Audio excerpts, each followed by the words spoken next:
En manchette ce soir, troisième édition du Déjeuner bénéfice de la Maison d'hébergement pour elle des Deux-Vallées. La ville de Gatineau est finaliste au gala de l'UMQ et de nombreuses activités pour la semaine de la déficience intellectuelle.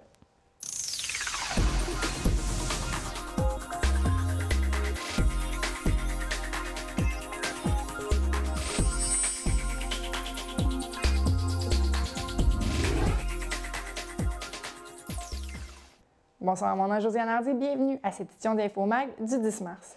Demain, mercredi le 11 mars, se tiendra la troisième édition du Déjeuner bénéfice pour la Maison d'hébergement pour elle des Deux-Vallées. L'événement se déroulera au restaurant Le Lala Bistrot, situé sur l'avenue de Buckingham.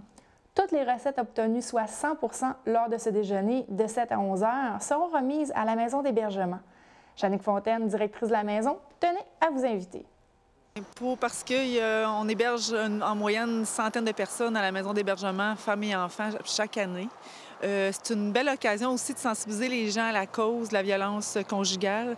Ça a un impact socialement, ça a un impact dans plusieurs familles du Québec, de la Petite Nation, Vallée-la-Lièvre, etc. Donc, c'est pour ça qu'entre 7h et 11h, demain, au Lala Bistrot, on fait un déjeuner bénéfice. Bien, au fait, c'est le Lala qui fait le déjeuner bénéfice. Nous, on va aider à servir du café. Et encore une fois, on remercie le Lala pour la troisième année. Il nous donne tous les bénéfices de ce déjeuner vont aller à la maison à 100 %. Comme mentionné, la totalité des recettes ira pour la maison d'hébergement. Depuis la mise en place, de nombreux programmes, notamment pour les enfants, ont été mis sur pied.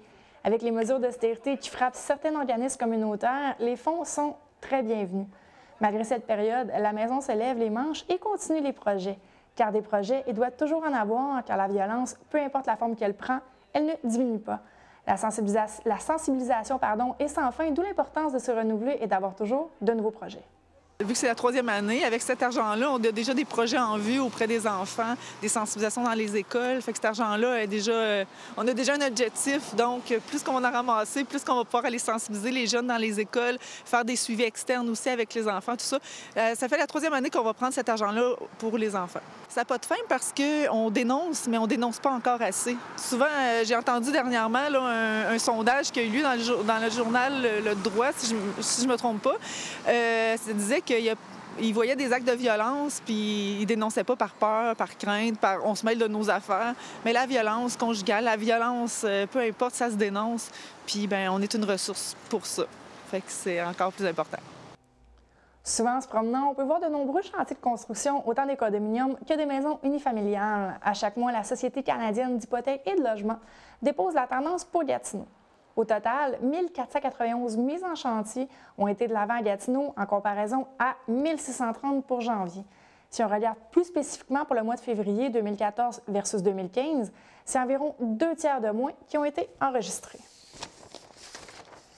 On a eu froid au mois de février dernier. Ce mois aurait été le mois le plus froid enregistré par Environnement Canada. Les précipitations ont, quant à elles, été moindres pour le mois de février. Plus de neige au grand plaisir des tout-petits, mais moins de pluie.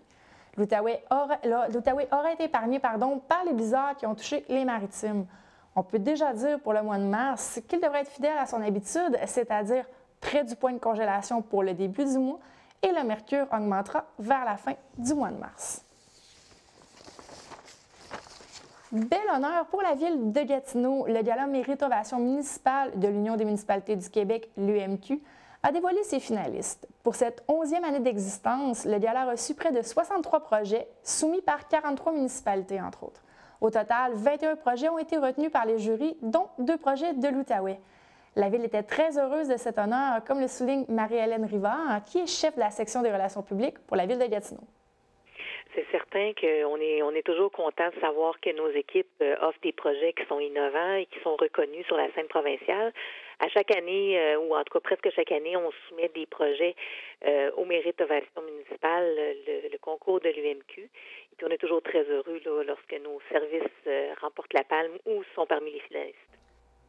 Le gala souligne le fruit du travail des municipalités, des arrondissements, des MRC et des organismes municipaux qui ont su mettre de l'avant des solutions originales pour répondre aux besoins de la communauté. Le gala se déroulera le 23 mai prochain. Cette année, le monde municipal devait, entre autres, présenter des candidatures dans la catégorie développement social ou encore transport, mobilité et voirie. Gatineau a mis de l'avant un projet de développement et d'implantation pour la réparation des fameux nids de poules, ainsi que l'adoption sur le terrain de la politique d'habitation comme l'indique Mme Rivard. Un projet pilote a été mis sur pied et puis ils ont développé des outils de gestion. Donc, il y a un nouveau rapport qui positionne les requêtes selon les coordonnées géographiques et non plus juste selon la date d'inscription de la requête. Donc, au lieu de se déplacer à droite et à gauche, ils vont faire tout un secteur à la fois, donc sont beaucoup plus efficaces au niveau de leurs opérations. En fait, la Ville a adopté une politique d'habitation en 2006. Puis c'était une réponse concertée, dans le fond, aux problèmes complexes en matière d'habitation. Le but de la politique, c'est de permettre à tous les Gatineauois d'avoir accès à un logement adéquat à un prix abordable, puis situé dans un environnement favorable. Et puis en 2014, on a fait l'évaluation de l'adoption de la politique de l'habitation pour voir l'impact et les effets sur le terrain. Puis les résultats ont été assez impressionnants. 18 au 14 mars prochain se tient la Semaine québécoise de la déficience intellectuelle. Encore aujourd'hui, il y a de nombreuses sensibilisations à faire à ce sujet et de nombreuses activités enrichissantes auront lieu partout sur le territoire. M. Normand Prézo est psychoéducateur au Pavillon du Parc.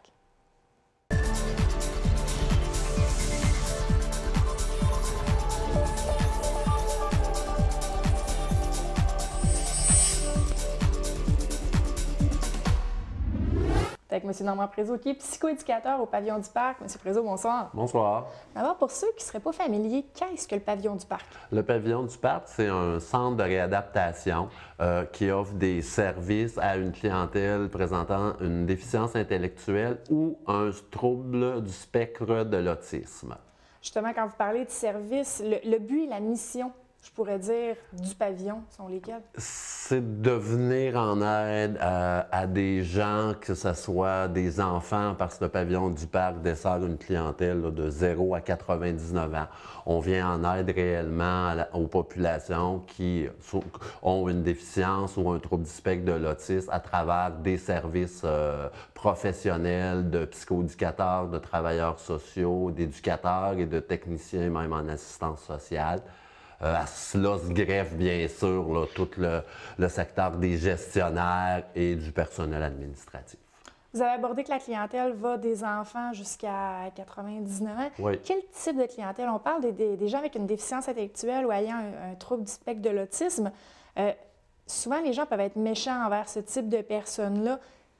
Quel type de clientèle on retrouve chez vous, justement?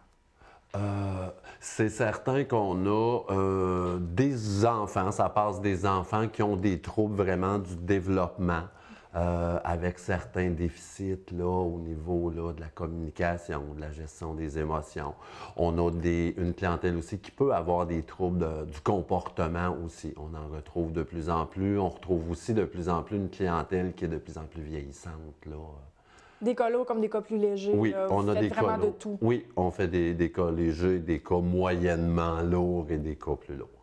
On est ici pour parler de la Semaine québécoise de la déficience intellectuelle qui se tient cette semaine, justement, du 8 au 14 mars. Oui. Pourquoi une telle semaine comme ça? Pour permettre un peu de démystifier, en quelque part, qu'est-ce que c'est que la déficience intellectuelle? Plus particulièrement, on s'attarde un peu moins aux troubles du spectre de l'autisme dans la semaine de la déficience intellectuelle. Il y a beaucoup encore de méconnaissances par rapport à la déficience intellectuelle. On mélange encore la déficience intellectuelle avec les problématiques de santé mentale. Alors, cette semaine-là permet un peu de départager la santé mentale, la déficience intellectuelle et on vise, c'est certain, l'intégration de nos personnes ayant une déficience intellectuelle le plus possible à s'intégrer dans la société.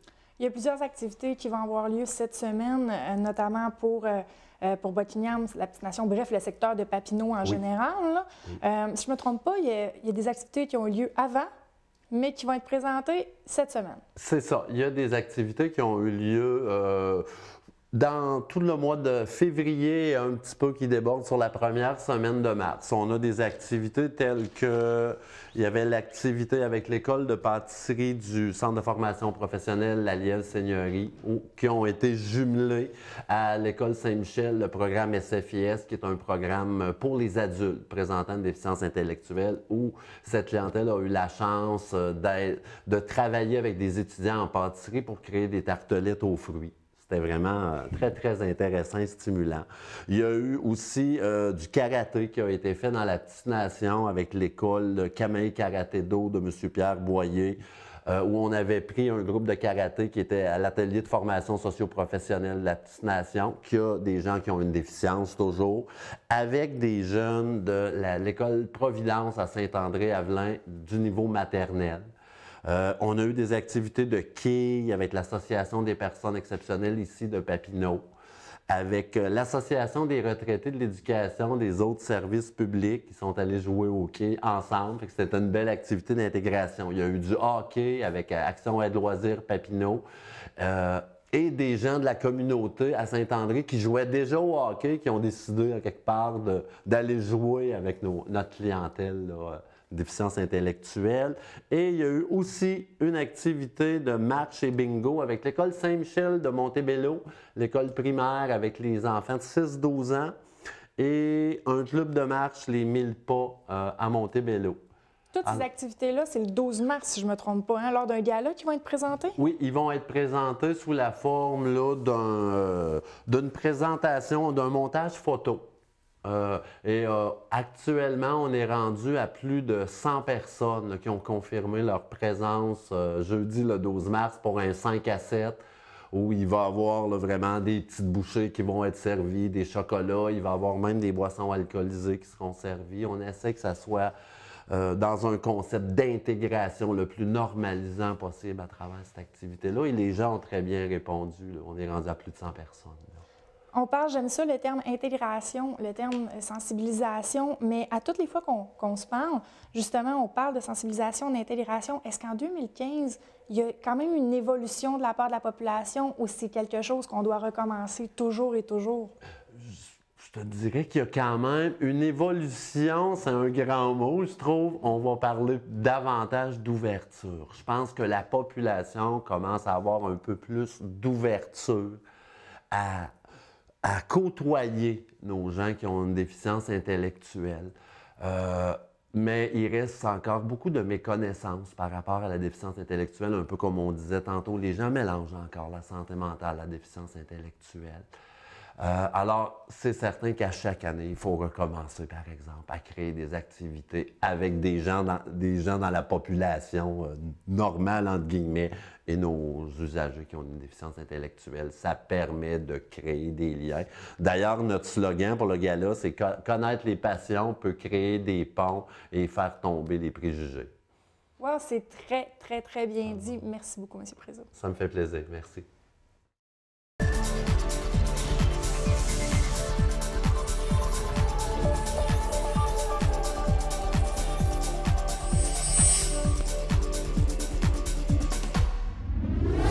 Bonjour, aujourd'hui pour la chronique communautaire, j'ai le plaisir de rencontrer Paul Morin d'Aketa-Outaouais. Bonjour, M. Morin. Bonjour.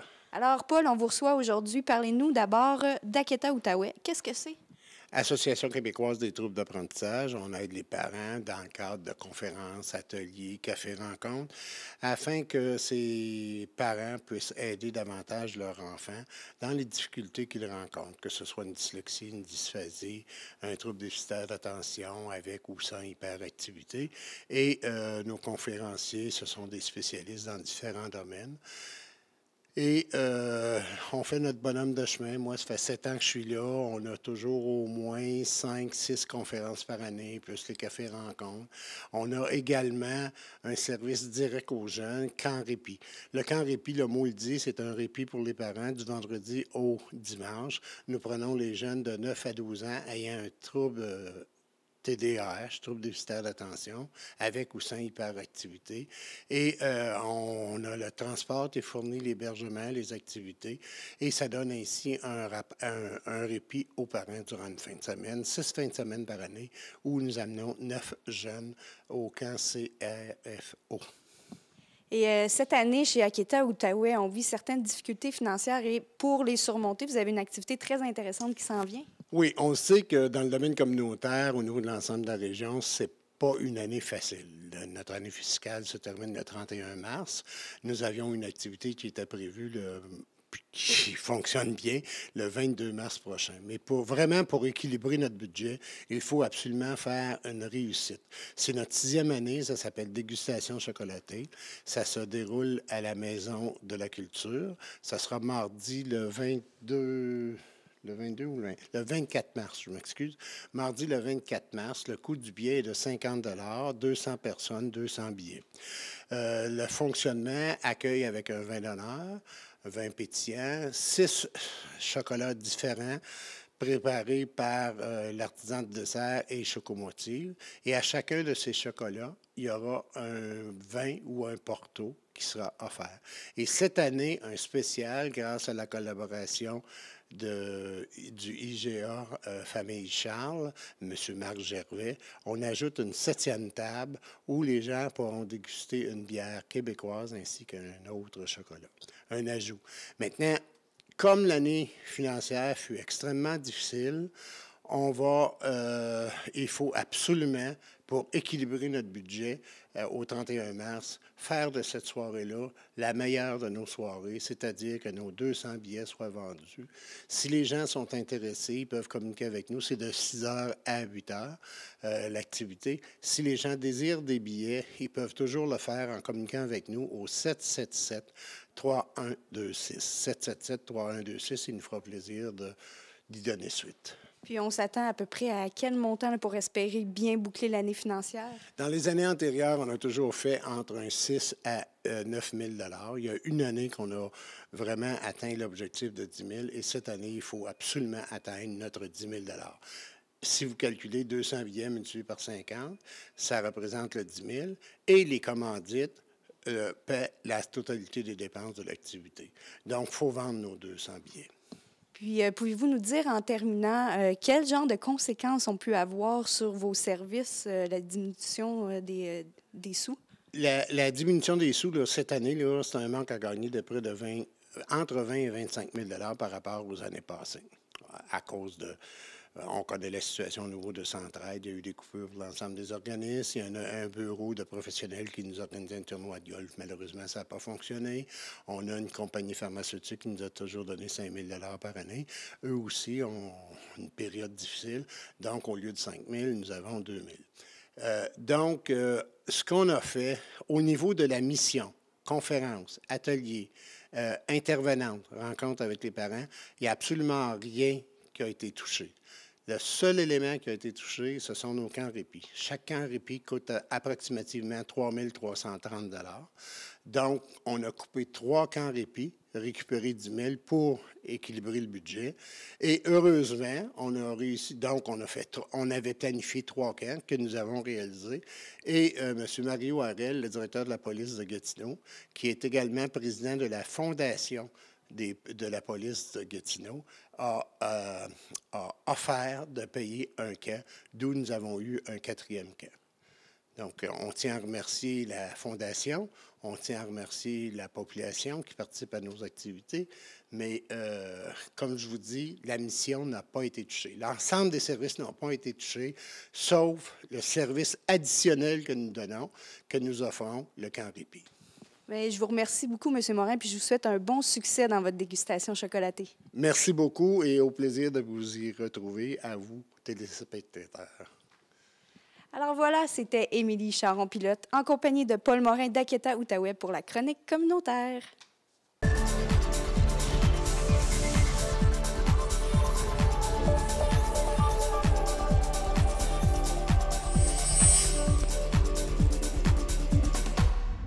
Je serai là avec Jessie. Jessie, bonsoir. Bonsoir. D'abord, une nouvelle de dernière minute. Ça peut pas être plus dernière minute que ça, là. On vient tout juste de le recevoir. En fait, c'est une très bonne nouvelle pour la région. Il s'agit d'une entente entre Brookfield et le Carrefour culturel Estacade qui va permettre notamment du cinéma pendant 3 ans encore. Ça a d'ailleurs commencé la semaine dernière avec la semaine de relâche. Mais ça va permettre aussi un soutien financier important pour les petites folies du Pont Brady. Donc, par exemple, Halloween au village qui se déroule au Pont Brady et qui attire chaque année entre 4 300 personnes, bien, on va pouvoir avoir une programmation plus variée, donc des activités dès l'entrée du parc jusqu'à la sortie.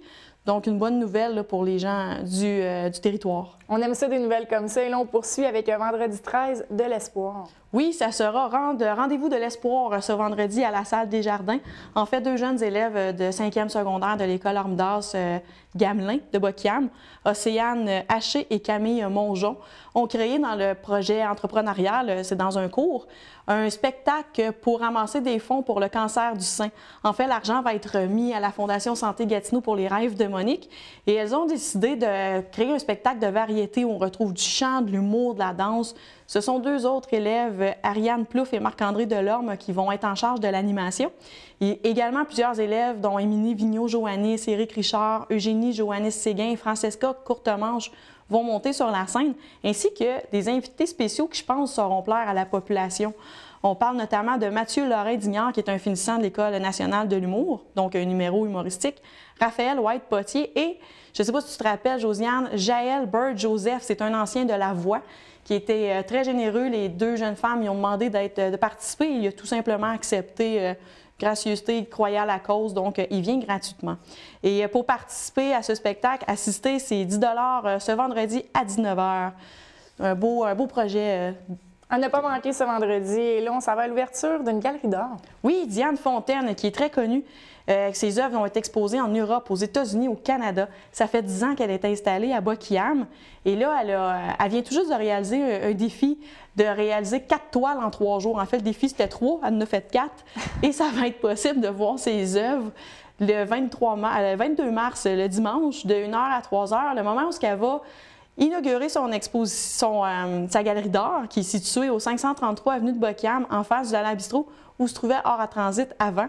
Elle va exposer, elle va faire l'exposition Tribu, où elle va présenter une 40aine de toiles, dont les 4 dernières. Et elle va dévoiler également la programmation de sa galerie d'art à ce moment-là. Donc, plusieurs autres événements à venir, j'imagine. Et elle inaugure tout ça le 22 mars de 1 h à 3 h. Bon, de voilà. 1 h à 7 h.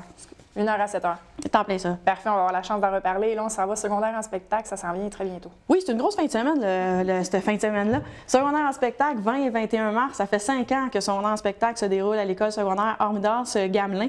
Et donc, pour une première fois, on organise une soirée rodage pour le vendredi pour permettre aux jeunes de se pratiquer, d'apprivoiser la scène en vue du concours du samedi soir. Donc, chant, humour, danse, encore une fois, seront à l'honneur. Le vendredi, c'est un peu moins cher, c'est 5 $ pour les étudiants, 8 $ pour les adultes. Le samedi, c'est 10 $ par étudiant, 12 pour les adultes. Les 2 soirées se déroulent à la salle des Jardins à 19 h. Et cette année, le thème, c'est ce beau monde-là. Chaque année, les jeunes s'inspirent d'une chanson d'un artiste connu. Cette fois, c'est ce beau monde-là de Kevin Parent que les jeunes ont adapté, mais qu'on ne peut pas savoir, qui garde secrète pour le moment. L'adaptation va être présentée les 2 soirs du spectacle. Et 8 animateurs vont présenter les numéros. Ils se sont inspirés de personnalités connues, dont Julie Snyder, François Bellefeuille, des personnages très colorés. Pour en savoir un peu plus, c'est possible de visiter la page Facebook. Chaque jour, les jeunes ont présenté des entrevues. Donc, la page Facebook secondaire en spectacle Armidas Gamelin, c'est à visiter pour en savoir un peu plus. Et maintenant, c'est l'heure de la chronique maquillage avec Marie-Soleil Gaumont qui nous dit comment combattre les rides.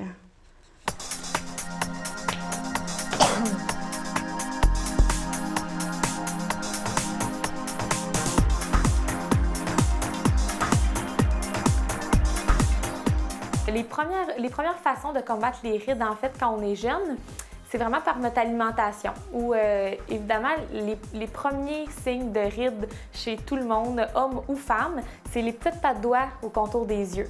Comment on fait pour contrer ça? Bien, on boit beaucoup d'eau, évidemment, parce que le contour des yeux, c'est la région qui est la plus sèche de notre visage. Fait qu'on utilise un contour des yeux, puis pas obligé d'avoir de l'anti-rides à l'intérieur. C'est juste vraiment de le mettre à tous les jours, matin et soir, puis de boire beaucoup d'eau. Ça, c'est vraiment les premières choses qu'on pourrait faire pour contrer les rides. Ensuite, quand on pogne la trentaine, là, on commence peut-être une fois, alterner peut-être l'hiver, vu que c'est les températures plus secs, à mettre notre crème de nuit avec de l'anti-rides à l'intérieur. On va utiliser beaucoup de highlight, donc des illuminateurs qu'on va placer vraiment à certains endroits pour avoir l'air de réveiller notre visage puis de le remonter un petit peu. Ça, on va plus le faire, évidemment, quand on a un peu plus de rides. À la trentaine, c'est vraiment d'utiliser des bons produits, je dirais. Donc, souvent, à la trentaine, on commence à utiliser le fond de teint vraiment plus régulièrement pour, exemple, cacher la fatigue.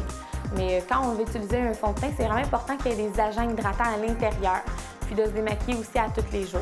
Si on ne l'enlève pas, notre fond de teint, il va rentrer dans nos pores de peau. Puis évidemment, ça va maganer la peau à force de jamais l'enlever aussi. La pire chose qu'on ne peut pas utiliser pour notre visage, c'est une barre de savon. Oui, ça la sèche beaucoup la peau. Qu'est-ce qu'on va prendre? C'est qu'on va peut-être payer un petit peu plus cher, mais prendre un bon nettoyant pour le visage. C'est vraiment pas obligé qu'il y ait de l'anti-rides dedans. C'est juste beaucoup d'agents hydratants, encore une fois. C'est vraiment, dans le fond, les rides, ils viennent, premièrement, les petites ridules, ils s'installent quand notre peau est très sec. Pour l'hydrater, c'est boire beaucoup d'eau, se crémer à tous les jours, se nettoyer la peau avec un bon nettoyant, ça c'est miraculeux. Puis aussi, ce qu'on peut faire, c'est utiliser une lotion pour vraiment venir enlever à la fin de la journée tous les résidus qui ont pu s'incruster dans la peau après notre nettoyant. Notre routine de beauté, on va vraiment l'inclure dans notre routine matinale et dans notre routine avant le coucher. Puis ça va être probablement deux choses qui vont être un petit peu différentes. Le matin, c'est vraiment important de se laver le visage, de mettre notre crème hydratante, notre contour des yeux. Tandis que le soir, on n'oublie jamais le démaquillant, puis on va essayer de se nettoyer le visage et de se crémer avec d'autres produits que ceux qu'on a utilisés le matin pour, dans le fond, éviter que notre peau s'habitue à ces produits-là. Très intéressant, comme toujours. Et là, on s'en va à une dédicace de Mme Gay. Oui, en fait, la librairie Rosemary veut souligner le mois de l'autisme qui se déroule en avril. Mais Mme Gay, qui est mère de 2 enfants autistes et qui a lancé le livre Mère, 2 garçons à la mer, étant un jeu de mots ici pour maman, était disponible seulement le samedi 21 mars.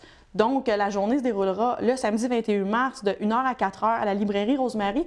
Elle sera là pour rencontrer les gens et parler de l'autisme. Elle sera accompagnée de Daphné Dugas, qui est une auteure jeunesse qui, elle, parle de l'intimidation dans son livre The Mother Sucks, le fils à maman, donc à la librairie Rosemary, le 21 mars de 1h à 4h. Excellent. Là, il y a une grosse comédie musicale qui s'en vient avec Roméo et Juliette. Bien oui, quand je vous disais que le 20 et 21 mars, c'est encore dans ces mêmes dates-là. Et l'attaché politique du député de Papineau, Alexandre Iraka, qui est Michel Pilote, qui est l'ancien journaliste de la TVC ici, se dit très nerveux et excité parce qu'il fait partie de cette méga production qui est Roméo et Juliette, qui va se dérouler les 20 et 21 mars à la Maison de la Culture. 18 chanteurs, 16 danseurs, 14 musiciens, tout ça sur la scène. Donc, c'est vraiment une grosse production. Le coût du billet de 50 $ par personne, c'est en vente à la Maison de la Culture. Et il y a M. Pilote qui participe et qui est très content d'y participer, qui a très hâte. Mais il y a également Annie Lefebvre, Stéphane Gauthier, Iliette Filion, qui sont également des artistes de Bocam qui monteront sur la scène lors de ces 2 journées à la Maison de la Culture. Un autre rendez-vous à ne pas manquer. Hein. Donc, plusieurs choses lors de cette fin de semaine du fin de semaine très occupée. Excellent, je te remercie beaucoup, Jessie. Ça fait plaisir. Je vous remercie d'avoir été des nôtres. Je vous rappelle, ce soir, sur nos ondes, dès 19h, tout d'abord, parole à l'élu avec le maire de l'Ange-Gardien, M. Robert Goulet, qui sera suivi par une nouvelle émission de Soyez futés. Soyez futés, qui est faite en partenariat avec le magasin Fin et Futé, où on découvre des bières, on découvre des accords, comment mixer bière et chocolat, bière saucisse. Également, Nathalie, l'autre propriétaire, nous fait découvrir de nombreux produits qu'on retrouve chez Fin et Futé. Donc, dès 19h, parole à l'élu, soyez futés sur nos ondes à ne pas manquer. Donc, mon nom est Josiane Hardy. Je vous remercie d'avoir été des nôtres et on se reparle jeudi pour un autre Infomag. Passez une très bonne soirée.